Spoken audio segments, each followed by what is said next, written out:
Welcome to Texas Rye Whiskey Studies for the National Rye Tournament, episode number 18, tournament match today, number 6. Coming to you from Fort Worth, Texas, where it is currently 102 degrees on Thursday, July 9th, 2026. What I am doing with this tournament is sampling and reviewing rye whiskeys one at a time, and then after every second whiskey, I place them in a head-to-head match to see which one I like the best. The current division is the under 90 proof category, and we've examined 12 whiskeys so far, and today's match then will be the final match of the first round. So we'll have 6 winners at the end of today. The rules. I judge these whiskeys on their history, their bottle label, marketing, composition, appearance, nose, taste, mouthfeel, burn, and finish, price, availability. But really the deciding factor is if I was offered these 2 whiskeys 5 nights in a row, but I could only choose one each night, which one would I choose 3 out of the 5 nights? So it's all about drinkability. Now, in case of a tie, the price, value, and availability determines the winner. Just for fun, I drink these out of blacked out glasses here, and it does help me to evaluate the whiskeys because it eliminates the visual aspect, and sometimes I may have an emotional attachment to a whiskey, and I can tell by looking at it which one it is. So really, I'm trying to be fair, so I use the blacked out glasses, but then I mix these glasses up so that I don't really know which whiskey is in which glass. And that way, nobody has an unfair advantage. And these are both 86 proof, so there's not even going to be a proof advantage. But they are 2 very different whiskeys today. All right, I've got these mixed up. In glass number 1, we have Lot 40, a Canadian whiskey. And in glass number 2, we've got Old Overholt, an American rye whiskey. So I'm going to try to decide which one I like the best, and then I'm going to try to figure out which whiskey's in which glass, and the winner may get a cocktail, although the Lot 40 I'm almost out of. So if it wins, I'll have maybe just barely enough for a cocktail. All right, so let's start with history. Between these 2 whiskeys, in my reviews, I've stated the history. Old Overholt is the clear winner because it's been in non-stop production since 1810, whereas Lot 40 is fairly recently, just in the last 30 or 40 years or so, and it did have a break of several years in production. So Old Overholt is the clear winner of history. Bottle, label, and marketing. Now, both bottles and labels have something going for them. I mean, the Lot 40, you've got that diagonal label thing from the, similar to Johnny Walker, but you've got this map of a distillery etched into the glass there. And, you've even got some instructions and table of contents on there. So, it's really a pretty cool bottle. But for some reason, I kind of like tinted glass, colored glass. And so the brown bottle, and the bottle shape, I'm going to favor the Old Overholt.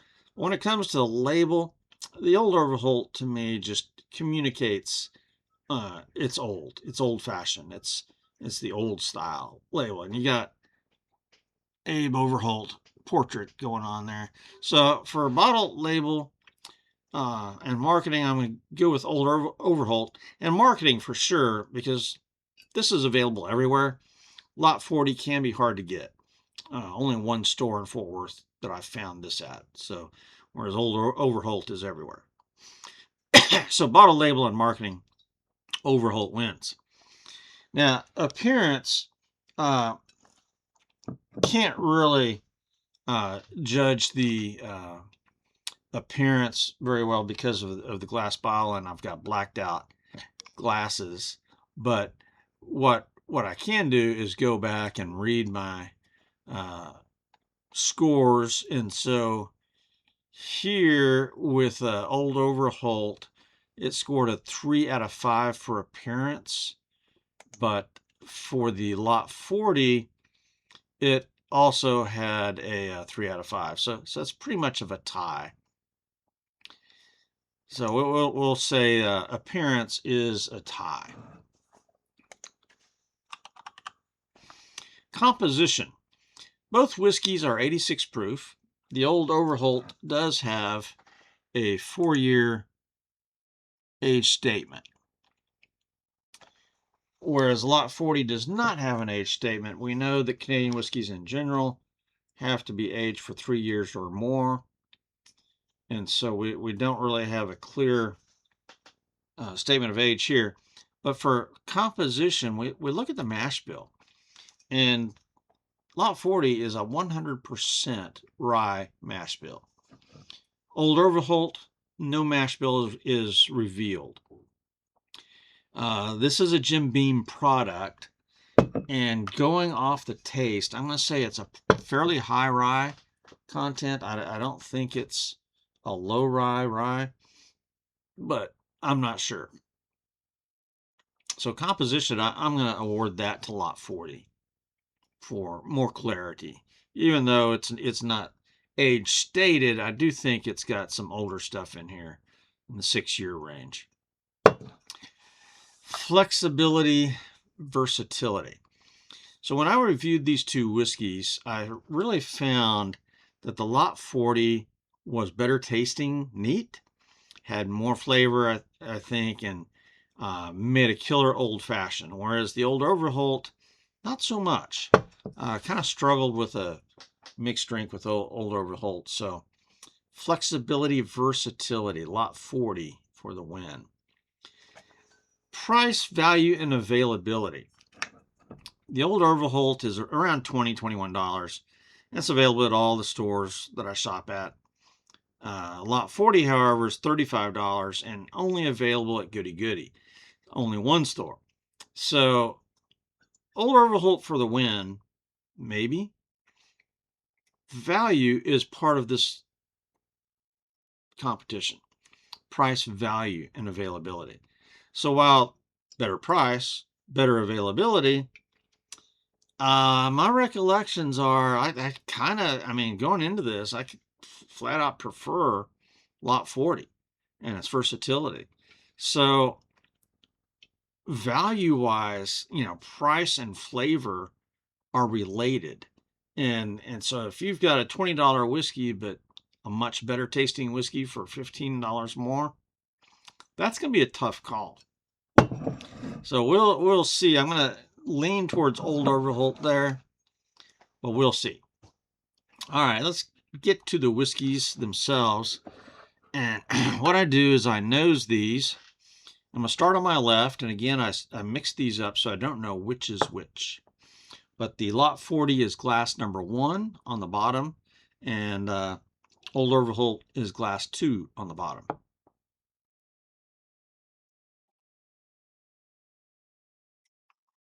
I get a little bit of a rye spice going on there.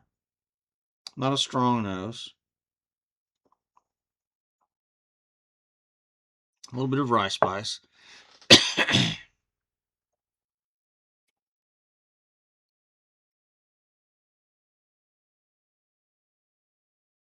think a little bit better of a nose on this one. A bit stronger. But not, this is almost bourbon-esque. It's got rye, but a little bit of other flavors going on there. So I'm going to say the one on the right has the better nose.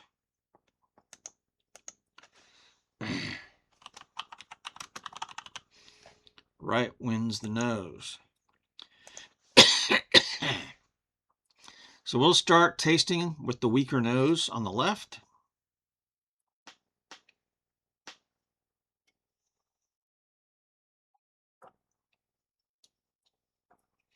Oh, wow, that's a beautiful, beautiful rye flavor there, strong rye. Ended up getting some cherry notes on that too. Wow. Decent mouthfeel.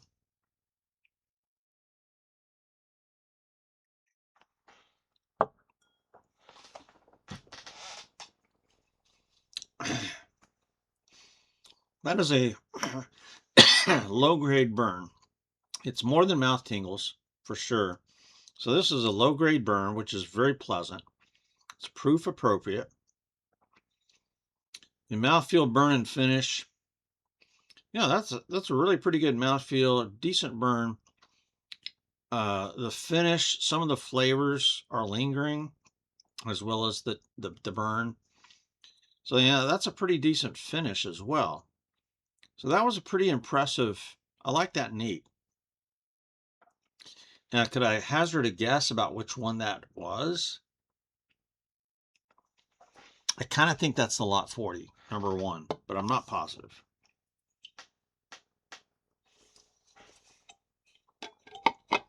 The cherry notes in there kind of surprised me.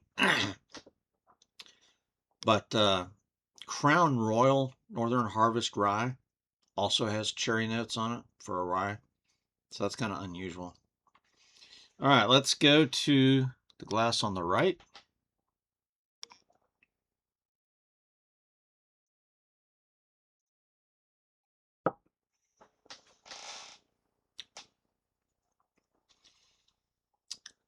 Those flavors are muted a little bit.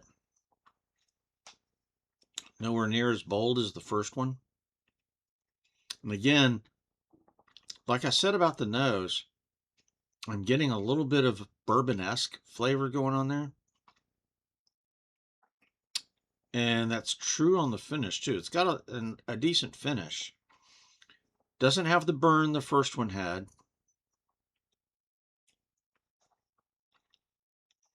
About the same mouthfeel. Fairly long finish. But bourbon-esque. I mean, even hints of vanilla, I think, and bread are going on with this one. But the flavors just are not quite as bold. I'm thinking that that's glass number 2, the old Overholt. They're both good.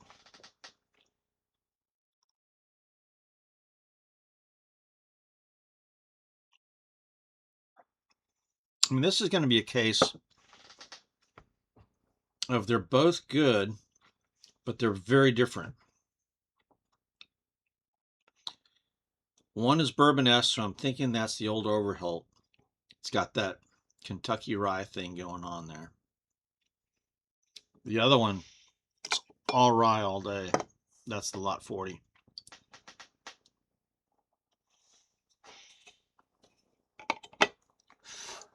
So figuring out which one's the best. Which one would I prefer 3 out of 5 times?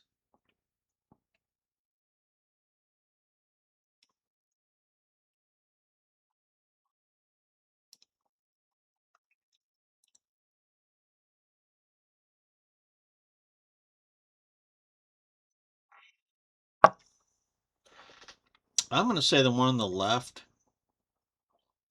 The burn is attractive to me,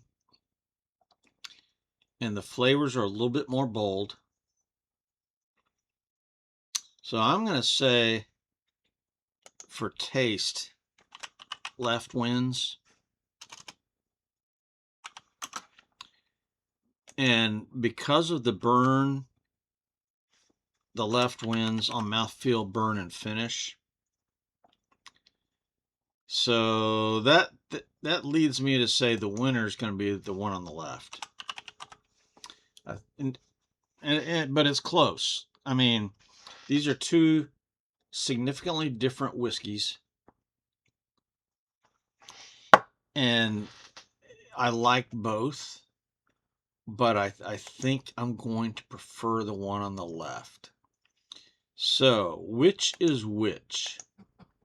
The one on the left, I think, is glass number 1 and Lot 40, but I could be wrong. Oh, I am correct. So Lot 40 is the winner. Old Overholt is number 2. And so it was easy to see the difference in these two whiskeys. And a lot of times that's not true. I mean, my batting average for deciding which is which is only about 50%, because a lot of these whiskeys are so similar. But here, you've got a clear difference in flavor profiles. And I think the Kentucky rye flavor comes out here because it's leans into the bourbon flavors. Got some vanilla on this one. Whereas this 100% rye, I'm getting those pine needles, and it's spicier. And I like the burn on that one. They're both the same proof, but that lot 40 had just enough of a little burn to make it attractive to me.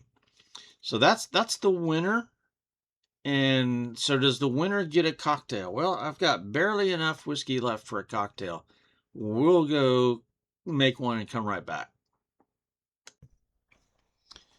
I am back, and I finished the bottle making an old-fashioned here. So I did vary my recipe this time from what I did last time. Both times I used turbinado sugar cube because I wanted that darker sugar to darken the whiskey, not just visually, but it darkens the flavor profile a little bit. I used an Angostura bitters, and I used a Luxardo cherry both times with some extra cherry juice, again, to darken the flavor and darken the whiskey. Orange peel both times, but the difference this time, I'm not sure you're going to be able to see it in the glass. Let me see. Yeah, you're not going to be able to see it in there. So I brought the bottle out. Star anise. This is a spice that is frequently used in cocktails, particularly with rye cocktails. Here's what it looks like. It looks like a dehydrated spider. There you go. A preserved spider. No. I think this grows on trees. But it looks like a spider, so put a spider in your cocktail. Why not? But star anise is some kind of an Asian spice that tastes remarkably like rye. I mean, it reinforces the rye flavor. So what I did last time with my cocktail is I wanted to tamp down on that rye flavor. So I used the darker turbinado sugar and a little bit more cherry juice. This time I did that, but I added the star anise. So let's see what that does to the cocktail. I got my Canadian glass since a Canadian whiskey won. 2 previous entries in this first round were Canadian that lost.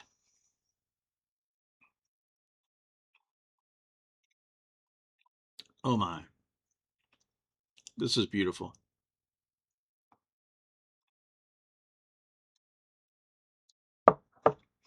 Yeah. When you're making a cocktail, what you can do with the variety of bitters, fruit, extra things like star anise, is you can lean into some of the flavors of the whiskey, or you can try to dampen those flavors. And this time, I kind of mixed that. And it absolutely worked.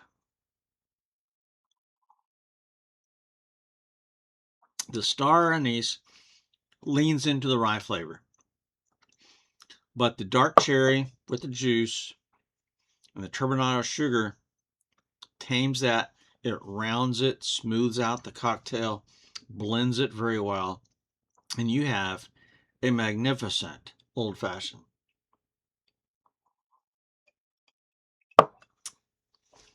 That's okay, and this is one of the things about Lot 40.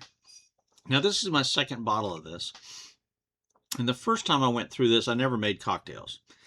Cocktails in me are fairly new, just in the last 3 years or so. And so in preparing for this competition, for the review of Lot 40, that's the first cocktail I've ever had with Lot 40, the old fashioned. And it was a beautiful cocktail. This one's beautiful, slightly different. And that's really what won me over here. I like the straight, neat approach to whiskey first and foremost. And I really think this had a little bit better flavor than the old Overholt. But the cocktail sealed the deal. So we have a winner. We are going to advance to the second round. So I've got, out of 12 whiskeys, I've got 6 winners. So I'm not sure. I'm going to have to mix and match and figure out who to compete against who. But I've got 2 entries from Basil Hayden. I've got Jim Beam Rye. Those are 3 winners. And then I've got the Lot 40, so that's the 4th winner. I've got Corsair Dark Rye was a winner. So anyway, all of these I'm going to have to look at carefully and see how my bracket's going to, what are the competitors going to face off with in the next bracket. So for now, this is Stab the Dragon Productions for Texas Rye Whiskey Studies out here.